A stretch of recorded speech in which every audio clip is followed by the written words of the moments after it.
Eki, kuna kitu chochote unanificha?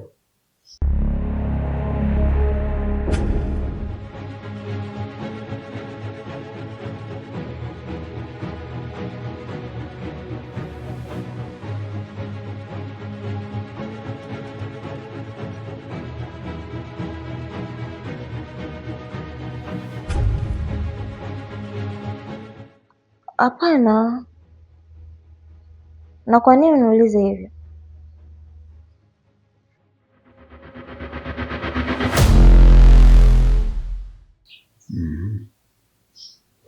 Nafikiri nikitumia hii njia nitajua kila kitu.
We dada, hebu simama.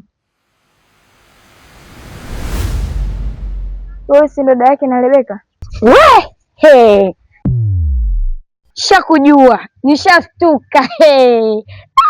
Shakujua, yani hata sijitambulishi.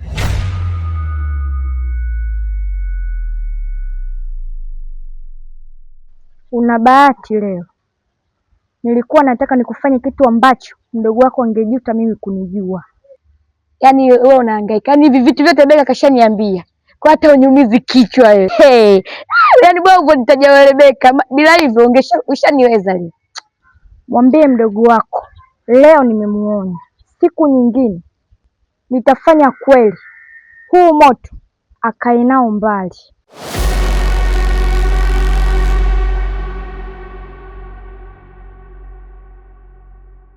Alafu na wewe usijifanye unajua. Uwe nengeneka tu. Siku nikikuamulia utakuja kunijua mimi ni nani.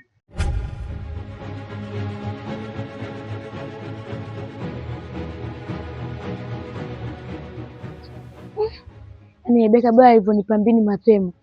Bila hivyo, leo ningekuwa yaani sijui marehemu mtarajiwa.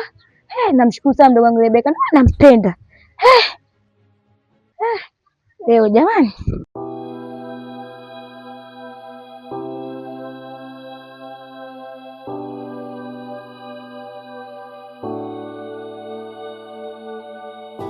Mchawi anaweza akacheka nawe, mchawi anaweza atakula nawe, mchawi anaweza kuficha sielewe, mchawi atakuonyesha upendo, mazuri matendo, na kumbe anakuwa unajitahidi, ongeza mwendo, ufike lengo, yanakombea jua, atakufanya msukule, mchawi wema wako kwake bure, mchawi anajema wara na bado atakutoa kafara. Na wala usishangai swala kugeuka mbogo, siku hizi soaze wanaroga watoto wadogo.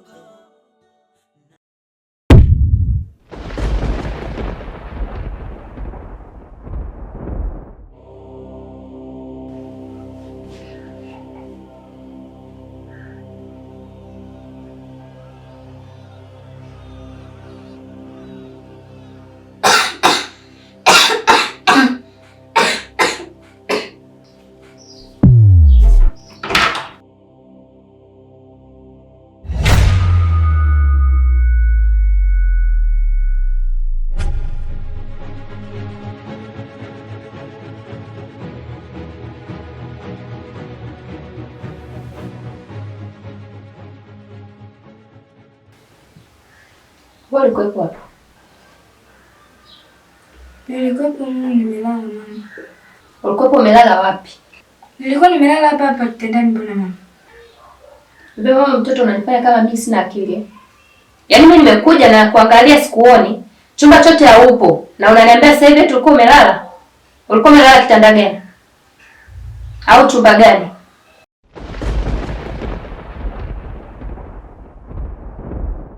Nisikilize wewe. Mimi sina tabia ya kupiga wanawake, lakini umenilazimu. Unajua kwa sasa nilisema kitu kimoja. Sitaki tena kuwa na roho yenye huruma. Kwa sasa nitauliza maswali matatu tu. Usiponijibu basi utanisamehe nitakachokifanya. Ni kitu gani unachonificha?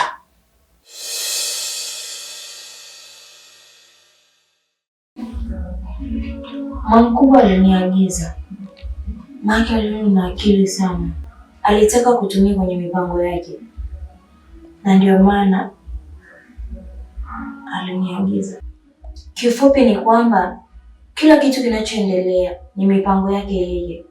Na hata siku zile nimekwambia nimerekodi video, ilikuwa ni uongo tu. Na yule kijana aliyonipora simu ni mipango yake ilikuwa. Na baada ya kuona nafuatilia hiyo simu, aliamua kumteka binamu yako ili uingie kwenye mipango yao au mipango yetu.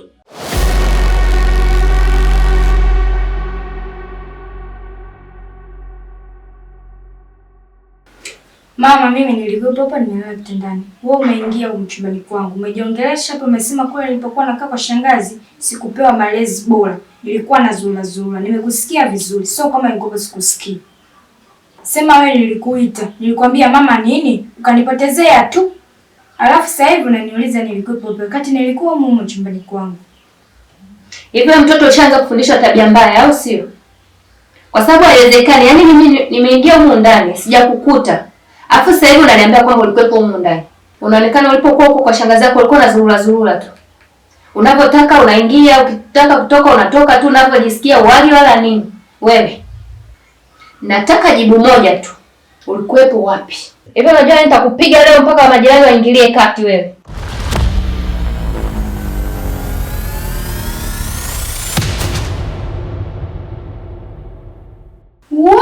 Mama, usisubutu kunipiga mimi mwili wangu.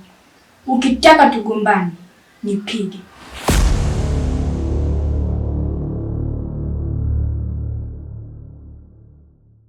Mtu yoyote. Nimesemaje? Mtu yoyote atakayesubutu kugusa mwili wangu atakiona cha moto. Nipo sebleni kama unataka kuniagiza.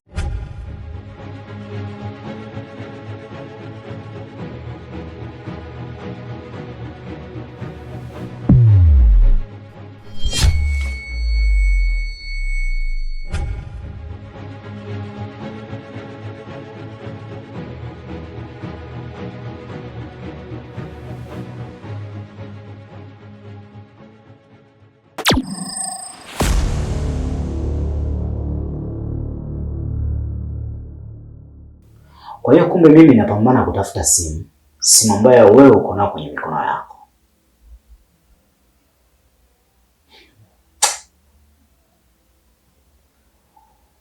Wanasema siku za mwezi ni 40. Sawa. Nitakuacha huru uendelee kabisa na maisha yako. Ila tu pale utakaponiambia binamu yangu yuko wapi? Eki, niambie binamu yangu yuko wapi? Kwa hilo kweli utanisamehe. Tena utanisamehe sana. Siwezi nikakwambia yuko wapi. Eki rafiki yangu kipenzi. Naomba nikuulize swali. Hivyo unajua Mungu anaishi wapi?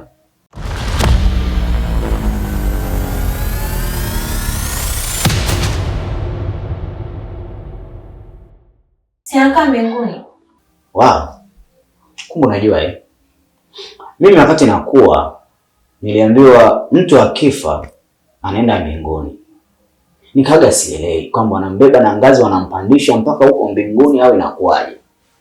Lakini baada ya kujitambua nikaona mtu akifa anazikwa chini.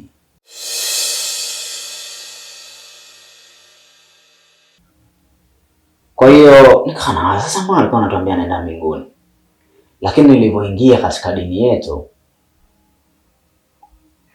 nikagundua ya kwamba unaozikwa pale ni mwili. Ile anayoenda mbinguni kwa huyo Mwenyezi Mungu ni nafsi. Kwa hiyo basi na imani toka umezaliwa hujawahi kumuona Mwenyezi Mungu.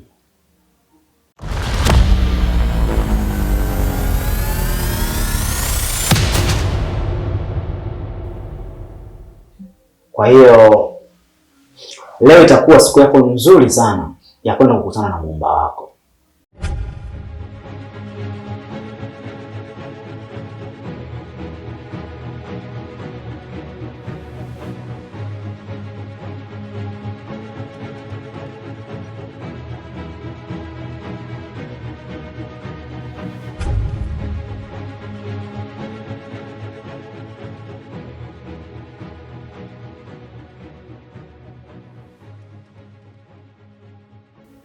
Nasema hivi, sitaki tena kuchukana kima yeyote mbele yangu.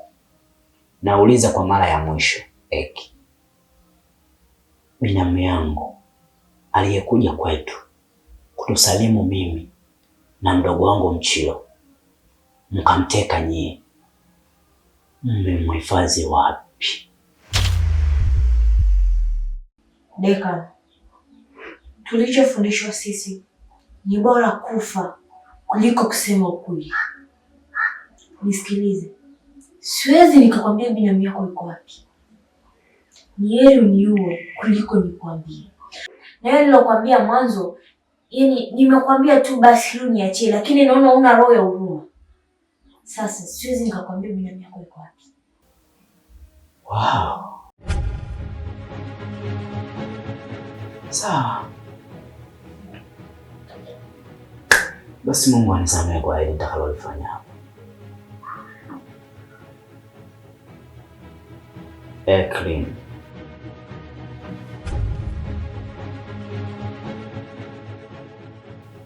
Inna lillahi wa inna ilaihi rajiun.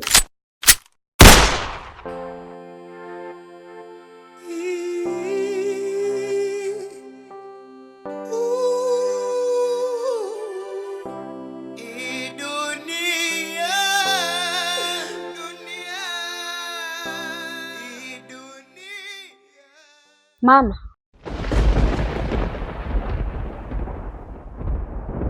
ulitaka kuniagiza au umegaili? Ndio, nilitaka nikuagize, lakini usijali mwanangu, ngoja tu niende mwenyewe. Kwani ni wapi ulipotaka kuniagiza? Ni pale tu kwa mama Epi, kwa hata sio mbali, naweza nikaenda mwenyewe mwanangu. Maana hata nilichotaka nikuagize ni kupeleka hela mchezo. Kwa hiyo mwanangu, usijali, ngoja niende tu mwenyewe. Sawa. Ila mama, unapoenda huko chunga mdomo wako.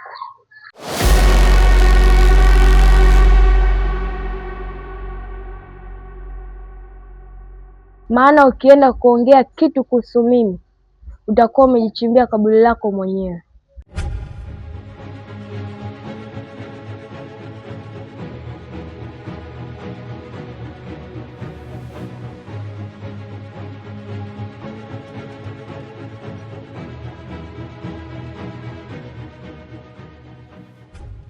Unaweza ukaenda mama.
una bahati mbaya sana Mchilo, kwa sababu nakumbuka mara ya mwisho ulipokuwa unasafiri ulikutana na mimi kama hivi, na leo tena unarudi unakutana na mimi. Niambie, huko umejifunza nini? Hata nilichojifunza mimi hakikuhusu, ila acha nikudokeze tu kidogo. Nimejifunza jinsi ambavyo naweza nikakupatia mateso wewe mpaka kifo. Vipi, kuna swali jingine Dekan? Hapana, sina swali lingine, ila na taarifa hapa kidogo. Yule bosi wako uliokuwa ukifanya naye kazi alishakufa.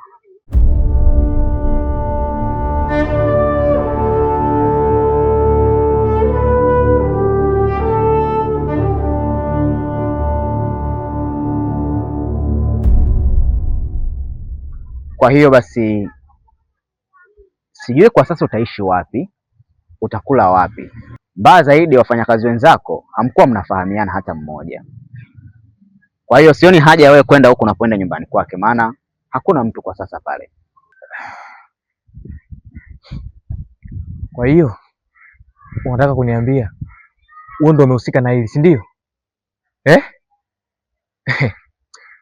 Ila sio mbaya, haitoniuma sana na wala haiwezi kuniuma sana kama unavyodhani, kwa sababu yule sina undugu naye mimi. Sio kweli, ni zaidi ya ndugu yako. Unajua Mchilo, mama yako alivyoondoka pale nyumbani, wewe ulikuwa na miaka 5, na aliondoka akiwa mwembamba sana kama mimi tu. Kwa hiyo hata ukimuona sasa hivi sidhani kama unaweza kumjua. Unataka kusema nini wewe mpuuzi? Nachotaka kusema ni kwamba yule uliyemfahamu kama bosi wako, yule hakuwa tu bosi wako, yule ni mama yako mzazi.